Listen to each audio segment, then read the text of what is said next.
गिर गया अविश्वास प्रस्ताव, सीएम ने दिया करारा जवाब, सदन की कार्यवाही स्थगित, कांग्रेस की रणनीति भी चित।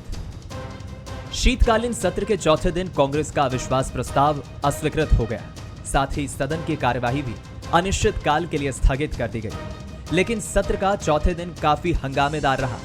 मुख्यमंत्री शिवराज सिंह चौहान ने विपक्ष के एक एक आरोपों पर करारा जवाब दिया। सीएम ने तत्कालीन कमलनाथ सरकार के दौरान हुए अधिकारियों के ट्रांसफर के बहाने विपक्ष को घेरा। मुख्यमंत्री शिवराज ने कांग्रेस सरकार को गिराने वाले आरोप का भी जवाब दिया। वहीं सत्ता पक्ष के आक्रामकता के आगे विपक्ष कहीं ना कहीं बैकफुट पर नजर आया। ऐसा लचर अविश्वास प्रस्ताव मैंने भी देखे। अच्छा, अविश्वास की अगर बात करें तो कांग्रेस में कौन किस पे विश्वास करता है ये समझ में नहीं। अब कई बार नेता प्रतिपक्ष को देखा था कि नेता प्रतिपक्ष क्या कर रहे थे और बाकी क्या कर रहे थे और फिर कैसे अंदर आए। लेकिन आज किस पे भी नहीं था। आज प्रारंभ करना चाहिए। सदन से सीएम शिवराज ने ये तो साफ संदेश दिया कि बीजेपी 2023 में इसी आक्रामकता के साथ मैदान में उतरेगी। सत्र के बाद भी शिवराज ने सीएम हाउस में विधायक दल की बैठक ली, जिसमें विधायकों को मैदान में उतरकर तैयारी करने को कहा गया। 1 फरवरी से 10 फरवरी के बीच में विकास यात्रा पूरे प्रदेश में हर विधानसभा क्षेत्र में निकाली जाएगी।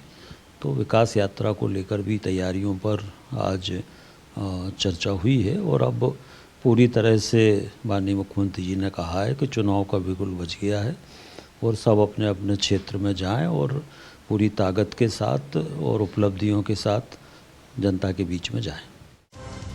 बीजेपी की तैयारी तो दिख रही है, लेकिन सदन में कांग्रेस बिखरी बिखरी नजर आई। चौथे दिन अविश्वास प्रस्ताव पर चर्चा के दौरान ना तो नेता प्रतिपक्ष सदन में मौजूद रहे, ना ही कमलनाथ।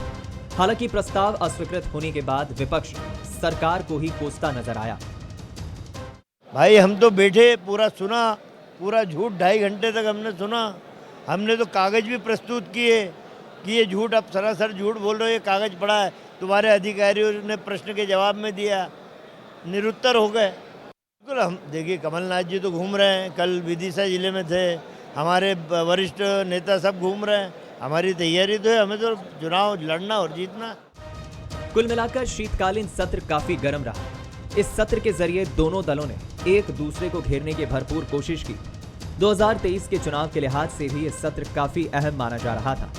हालांकि अब बीजेपी और कांग्रेस चुनावी मैदान में किस रणनीति के साथ उतरती है, इसकी तैयारी अब देखी जा रही है। बीजेपी ने तो इसकी शुरुआत भी कर दी और आने वाले दिनों में सदन के अंदर की गहमागहमी अब बाहर भी ऐसे ही देखने को मिलेगी। नमस्कार, मैं हूं शरद द्विवेदी और आज का हमारा मुद्दा है कांग्रेस का अविश्वास। तो अविश्वास प्रस्ताव आया और अविश्वास प्रस्ताव नामंजूर हुआ। जो लोकतंत्र में व्यवस्था है बहुमत की, जाहिर तौर पर अब जैसा हम पहले से बात करते आ रहे हैं कि अविश्वास प्रस्ताव लाने के पीछे जो मंशा थी वो मंशा थी कि धारदार तरीके से कहीं ना कहीं उन मुद्दों को उठाया जाए जो सरकार को कटघरे में खड़ा करें, और इसीलिए ये अविश्वास प्रस्ताव लाया गया था। लेकिन इस दौरान कई जेस्चर, पोस्चर्स और कई चीज़ें, भाव भंगिमाएँ सत्ताधारी दल और विपक्ष की ऐसी भी रहीं जिनसे 2023 के बारे में अनुमान लगाने की प्रक्रिया भी शुरू हुई। पहली बात तो ये समझ में आई कि विपक्ष की सोच और दृष्टि ये है कि वो सदन के भीतर पसीना बहाने के बजाय बहुत अधिक बाहर अपनी रणनीति पर अधिक केंद्रित रहे, और यही वजह रही कि उसके सबसे महत्वपूर्ण नेता, जो कि 2023 का चेहरा भी हैं, कमलनाथ, दोनों दिन अविश्वास प्रस्ताव के सदन में नहीं रहे। इसके जो भी अर्थ लगाते रहिए, लेकिन कमलनाथ जी ने ये मैसेज दिया है कि सभी अर्थ लगाने के लिए स्वतंत्र हैं, लेकिन मेरी जो प्रायोरिटी है मैं उसको लेकर चल रहा हूँ। मुख्यमंत्री शिवराज सिंह चौहान बिल्कुल शास्त्रीय तरीके से नजर आए। उन्होंने न सिर्फ विपक्ष को 7.5 घंटे से अधिक समय तक सुना अपनी टीम के साथ, बल्कि ये मैसेज भी दिया कि वो विपक्ष में भी अपनी गहरी पैठ रखते हैं और उनके व्यवहार और उनके व्यक्तित्व की शालीनता के मुरीद न सिर्फ इधर हैं बल्कि उधर भी हैं।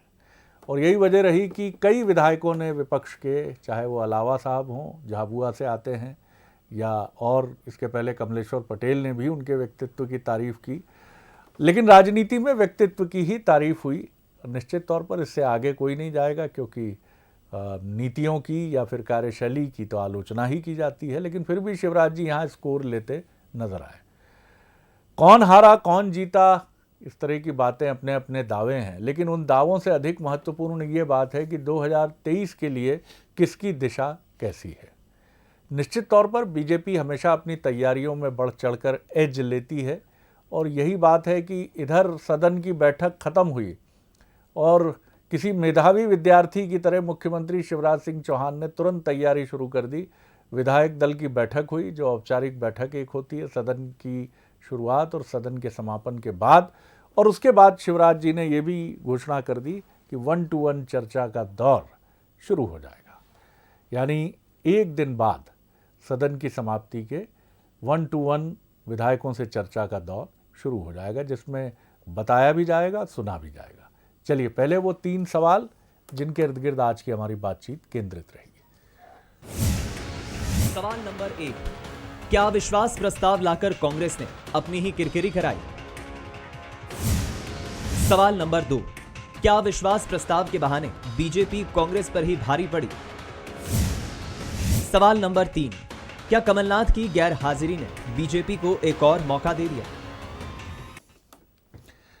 ये भी नजर आया इस सत्र के दौरान कि दोनों ही दल अपनी अपनी कार्यशैली को लेकर आगे बढ़ रहे हैं। विपक्ष निश्चित तौर पर, अगर आप कहें एकजुटता की बात करें, या सत्ताधारी दल ने जिस तरह का फ्लोर मैनेजमेंट, कमलनाथ जी जहां 2 दिन गैर हाजिर रहे, वहीं सत्ताधारी दल की तरफ से कोई भी सीनियर विधायक और मंत्री गैर हाजिर नहीं नज़र आया। खुद मुख्यमंत्री शिवराज सिंह चौहान ने इसको बहुत गंभीरता से लिया, और 4-5 जो प्रमुख फ्लोर मैनेजमेंट में आगे आने वाले मिनिस्टर्स हैं नरोत्तम जी के साथ, उन सब ने अपनी भूमिका का निर्वाह किया। तो आज एक बार फिर इस महत्वपूर्ण विषय पर बात करेंगे। जो मेहमान हमारे साथ हैं उनसे मिल लीजिए। हमारे साथ हैं राजेंद्र मिश्र जी, पूर्व विधायक हैं, कांग्रेस के सीनियर लीडर हैं। प्रणाम।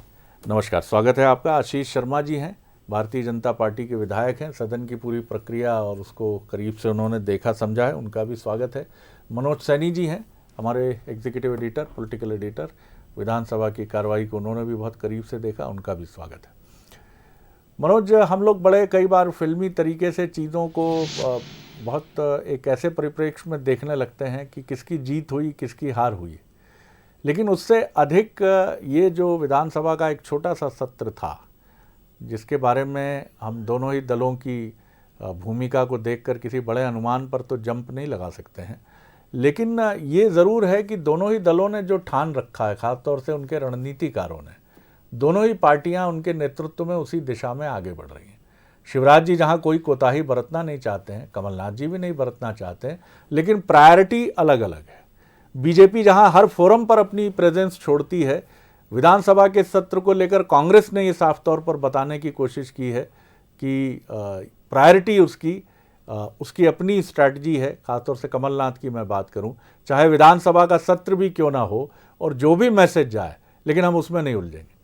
देखिए, भारतीय जनता पार्टी पहले से फील्ड में बहुत मजबूत है और कांग्रेस इसी बात को समझकर चल रही। कई बार कमलनाथ ने अलग अलग मंचों से ये कहा है कि हमारी किसी से लड़ाई है तो भारतीय जनता पार्टी के संगठन से है, क्योंकि वो फील्ड में रहते हैं, बूथ पर काम करते हैं और बड़ी आसानी के साथ इस बार जैसा कह रही है भारतीय जनता पार्टी, दावा कर रही कि 51% से ज़्यादा गुजरात की तर्ज पर 53% तक अपना वोट शेयर लेकर जाए। यदि बूथ तक आपको जाना है तो फील्ड में रहना पड़ेगा, और शायद कमलनाथ इसी बात को समझे। वो ये भी कहते रहे हैं कि मैं बहुत ज़्यादा सुनने पर विश्वास नहीं करता हूँ, मैं चाहता हूँ कि काम करें क्योंकि समय बहुत कम है। पर आप जब किसी अविश्वास प्रस्ताव को लेकर आते हैं तो उसका मैसेज दूर तक जाता है। उस अविश्वास प्रस्ताव के बहाने आप जनता को ये समझा पाने में सफल होते हैं कि हम किन मुद्दों पर आए, हमने क्या मुद्दे सामने रखे। तो करीब 51 ऐसे मुद्दे तैयार किए गए थे विपक्ष की तरफ से, जो रखे भी गए।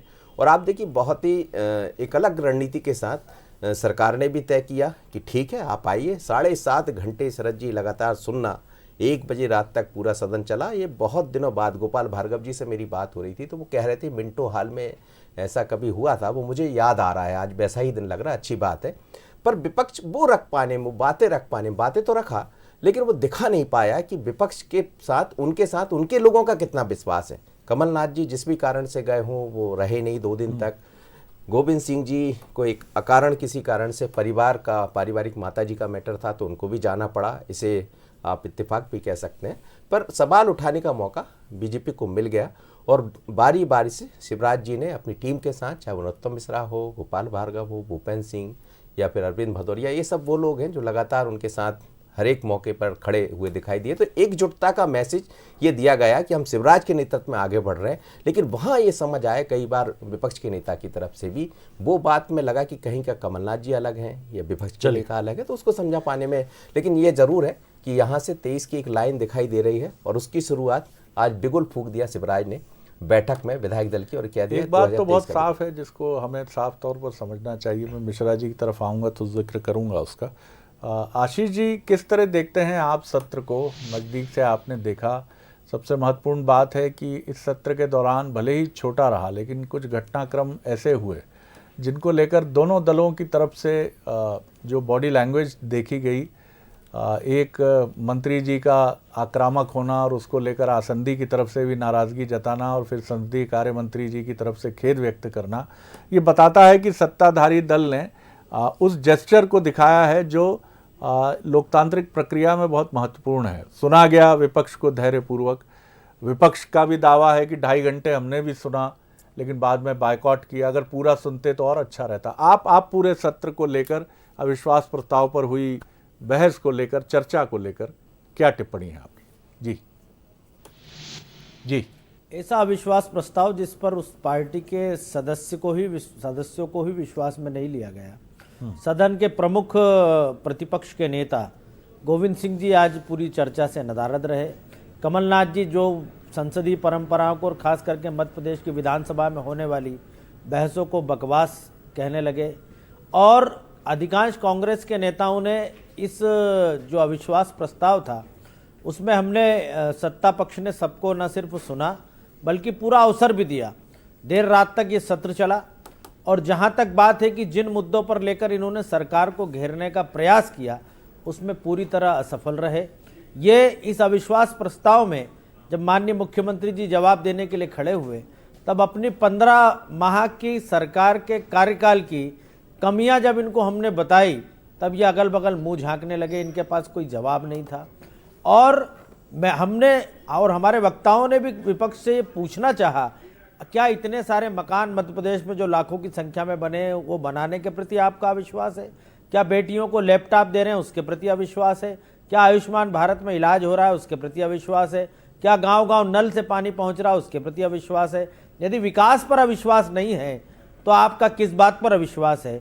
कुल मिलाकर उन्हें एक वानगी रखनी थी, उन्हें एक परंपरा का निर्वाह करना था और वो विपक्ष ने उस परंपरा का निर्वाह किया। लेकिन जिस आत्मविश्वास के साथ हमारे मुख्यमंत्री जी ने और पूरी पार्टी ने इस अविश्वास प्रस्ताव का सामना किया है और कांग्रेस को बैकफुट पर जाने को मजबूर किया है, वो वास्तव में याद रखा जाएगा। मध्य प्रदेश की जनता का विश्वास भारतीय जनता पार्टी और शिवराज जी की सरकार पर है। ये कितने ही अविश्वास प्रस्ताव ले आए लेकिन जनता जानती है कौन मध्य प्रदेश को सजा रहा है, संवार रहा है। राजेंद्र जी, आपकी पार्टी की तरफ से ये जेस्चर तो बहुत साफ तौर पर आया बड़े नेताओं का, खासतौर से कमलनाथ जी का, कि उनका मानना ये है कि वो जिस प्रक्रिया पर चल रहे हैं उसमें वो उससे दाएं बाएं नहीं होंगे। ये उनके स्वभाव का हिस्सा भी बताया जाता है कि वो जो तय करते हैं वो अपने उस शेड्यूल को छोड़ते नहीं हैं। और कहीं ना कहीं ये मैसेज तो इससे जाता है कि विधानसभा के फोरम को मैं ये नहीं कहूँगा कि वो उन्होंने कोई महत्ता नहीं दी, इम्पोर्टेंस नहीं दी, लेकिन ये बताया है उन्होंने कि अविश्वास प्रस्ताव पर भी ये जो चर्चा है इसमें वो बहुत अधिक रुचि लेने की तरफ नहीं जाते हुए दिखे हैं, बल्कि उनका मानना है कि वो जो अपनी चीज़ें कर रहे हैं चुनावी तैयारियों की दृष्टि से वो अधिक महत्वपूर्ण है। आप किस तरह से, क्योंकि बीजेपी का भी यही कहना है लेकिन हम इसका इंटरप्रिटेशन कुछ इस तरह से भी देखते हैं, आप क्या कहेंगे? मुझे लगता है शरद जी कि आपने भी और प्रारंभ करते हुए मनोज जी ने भी बहुत सारी बातों को स्पष्ट किया है। और भाजपा के हमारे जो साथी विधायक जी मौजूद हैं उनने भी भार्गव जी का मेंशन करके, हम तो मिंटो हॉल वाले विधायक हैं, जब मिंटो हॉल में विधानसभा चलती थी। और उस ज़माने में भी मुझे याद आता है कि एक तरफ पटवा जी विपक्ष के नेता होते थे और अर्जुन सिंह जैसे आदमी मुख्यमंत्री थे। घंटों घंटों अविश्वास के प्रस्ताव पर बहस चर्चाएं चलती थी। एक दौर ये चला है शरद जी, जो मैं कहना चाहता हूँ, और इस अविश्वास के प्रस्ताव को, आज इस चर्चा को मेरे मन में अविस्मरणीय बनाने का इसलिए भाव है कि अगर चर्चा ही होना है तो फिर उस तरीके से चर्चा हो कि आखिर क्या कारण है। ये जो लगातार शिवराज जी के राज में पिछले अनेक वर्षों से विधानसभा में जो चीज़ें आती थीं और जो विधानसभा लगातार चलती थी, वो आपने बुलाया 19 तारीख से 23 तारीख तक के लिए, और 21 तारीख को ही आप बेंट अपान थे। मनोज जी, चूंकि जैसा आपने कहा कि मनोज जी सदन को कवर कर रहे थे, जरा इनसे भी आप परामर्श कर लें। और विद्वान साथी हमारे बीजेपी के विधायक जी मौजूद हैं, मैं उनसे भी कहना चाहता हूं कि क्या ये आपके मन में पीड़ा नहीं है कि ना स्थगन आ पा रहा है, ना ध्यानाकर्षण आ पा रहा है, ना किसी भी विषय पर, किसी भी बिंदु पर विधानसभा आखिर इतनी निरुत्तर क्यों हो रही है?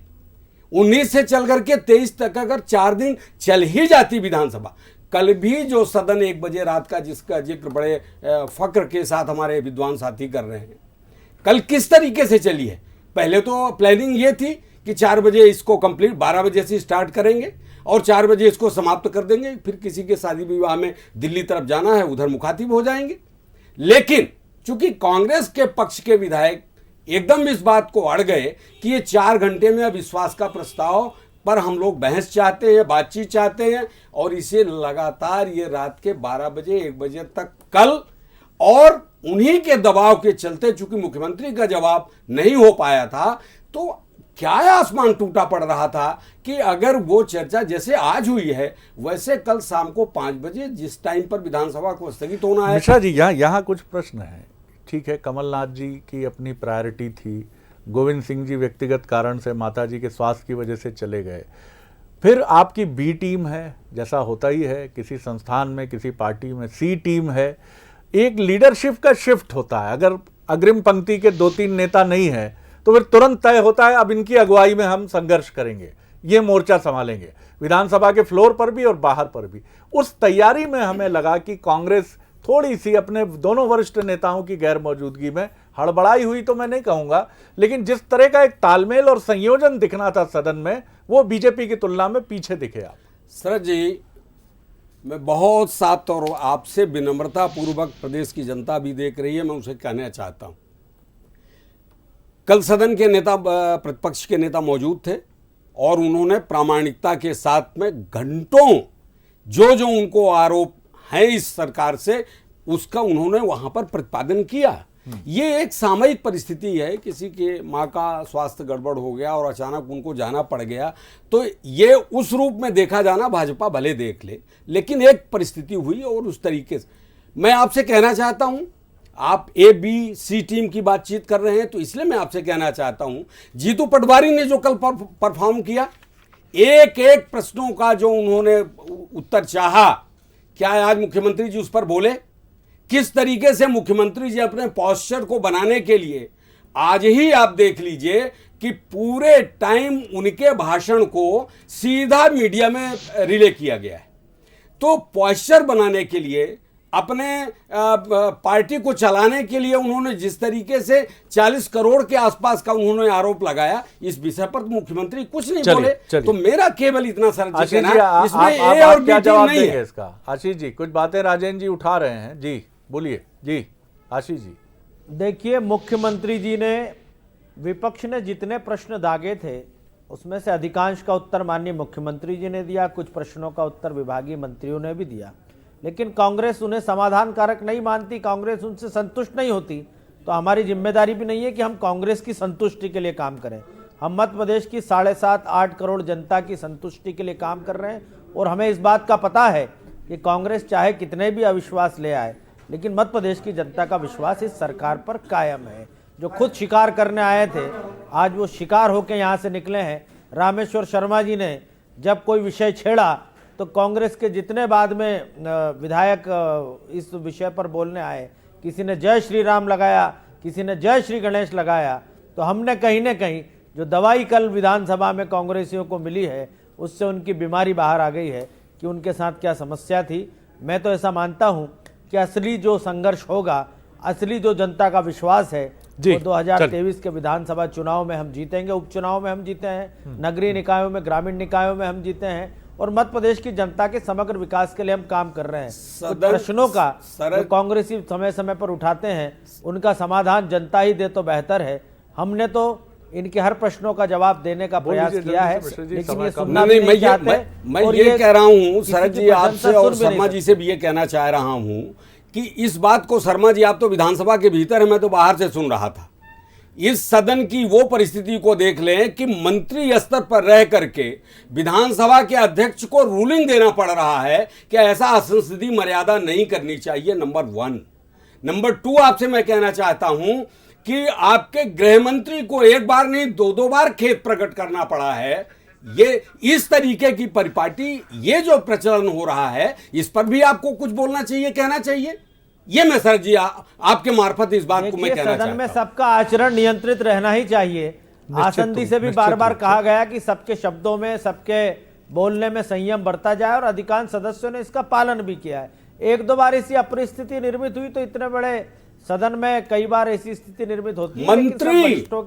मंत्री भाई साहब विधायक का आचरण करें तो कोई जो आपके मंत्री और इतना ही नहीं, मैंने कहा आपसे कि स्पीकर को संसदीय मर्यादाओं के अनुकूल तो नहीं था, लेकिन वो अमर्यादित होने की सीमा तक भी नहीं पहुंच पाया, ये अच्छी बात है। की तरफ उंगली बता, गांधी जी तक तो पहुंच गए रात में 1:30 बजे। चलिए आप जैसा कहें, वक्त कम है आशीष जी, वक्त कम है। राजेंद्र जी बहुत संक्षेप में मैं मनोज जी की तरफ लौटूंगा। मनोज जी, आपने पूरी प्रक्रिया को देखा सदन की, दोनों ही पार्टियों की बॉडी लैंग्वेज में आपने क्या पाया जी? बीजेपी इसको एक ऐसे मंच के तौर पर उपयोग उसने करने की कोशिश की और किया भी कि जहां वो विपक्ष को एक्सपोज करने की कोशिश भी कर रही थी और ये भी बताने की कोशिश कर रही थी कि उसके आरोपों में कोई दम नहीं है। और विपक्ष के बड़े नेताओं की गैर मौजूदगी में ऐसा भी मैसेज गया कि वो विधानसभा के भीतर से ज़्यादा विधानसभा के बाहर की लड़ाई पर उनका बल अधिक है और वो ये मानते हैं कि विधानसभा के भीतर की प्रक्रिया की, शायद ये हमारा इंटरप्रिटेशन है कि उनको ऐसा लगा कि यहाँ वो शायद उतना खुलकर अपनी बात या जो उनकी दृष्टि सोच है, जो भी हो उसके पीछे। लेकिन किस तरह से आपने देखा दोनों पक्षों की बॉडी लैंग्वेज की मैं बात करूं, बीजेपी की और कांग्रेस की? देखिए, संख्या बल के आधार पर तो ये निश्चित था, खुद समझ ही रही थी कांग्रेस या विश्वास प्रस्ताव में हम उसका कहीं ना कहीं ये गिर जाएगा, इसका बहुत ज्यादा महत्व नहीं। लेकिन कांग्रेस ये बताना चाह रही थी कि जो मुद्दे हैं, जिनके करीब 51 मुद्दे, कि हम किस तरह से काम कर रहे हैं, 15 महीने वर्सेस 18 साल, उस पर अपनी चर्चा करना चाह रही थी। तो वो मुझे लगता है वो अपनी बताने में थोड़ा बहुत कामयाब रहे, लेकिन उम्मीद है पक्ष से भी की जाती है कि वो उन सवालों का जवाब दे। पर जहां तक बॉडी लैंग्वेज की बात है तो मुझे लगता है दोनों ही तरफ चिंता है शरद जी, क्योंकि 18 खोया है भारतीय जनता पार्टी ने और 23 में पाने की तैयारी बीजेपी की भी है, कांग्रेस की भी है। तो हमें लगता है ये सदन की बात से ज़्यादा कहीं 2023 इसमें ज़्यादा नज़र आ रहा था और इसीलिए दोनों की बॉडी लैंग्वेज उतना ज़्यादा कुछ नहीं कह पा रही थी जितना उम्मीद की जाना चाहिए। तो हमें लगता है एक बड़ा चैलेंज, बड़ी चुनौती दोनों के सामने नज़र आ रही थी और उसका असर शायद विधायक दल की बैठक में दिखाई भी दिया। एक महत्वपूर्ण बात जरूर कहने का मन है, वो कह के हम विराम देंगे कि कहा ज़रूर जाता है कि महबूब पहले सी मोहब्बत न मांग, लेकिन कुछ रवायतें, कुछ ट्रेडिशंस, कुछ परंपरा होती हैं जहां पहली सी मोहब्बत ही मांगी जाती है। और विधानसभा और लोकसभा ऐसी ही परंपरा हैं जहां मध्य प्रदेश और देश के मसले पूरी ताकत से गूंजते हैं। ये हम सब समझते हैं कि आशीष जी पर बहुत दबाव है कि आप अपने क्षेत्र में रहें, लोगों के सुख दुख के हिस्सेदार होते रहें, लेकिन ये दबाव इतना ना बढ़ जाए कि आप कहें कि पहली सी मोहब्बत न मांग, अब मुझे अपने क्षेत्र में ज़्यादा सक्रिय रहने दीजिए। विधानसभा के लिए पक्ष और विपक्ष के सदस्यों का ये अभिमत कहीं ना कहीं सामने आता है और ये उसी का दबाव है, ये किसी की मंशा नहीं है, ये समवेत मंशा है कि सदन के सत्र अब सिकुड़ते चले जा रहे हैं, लंबी बहसें, जनता से जुड़े मसले ये पीछे जा रहे हैं बोलने की आदत माननीयों को बढ़ानी होगी, वाक चातुर्य चपलता के साथ वार प्रतिवार की शैली में सिद्धहस्त होना होगा, पुरानी बैठकों को हेडफोन लगाकर सुनना होगा और उस परंपरा को आगे बढ़ाना होगा जो मध्य प्रदेश और देश की सबसे बड़ी पंचायतों को शक्तिमान, गतिवान, ऊर्जावान बनाता है। बहुत धन्यवाद आप तीनों मेहमानों का। बने रहिए बंसल न्यूज़ पर और आगे देखिए छत्तीसगढ़ आज का मुद्दा, आरक्षण पर आक्रोश। नमस्कार।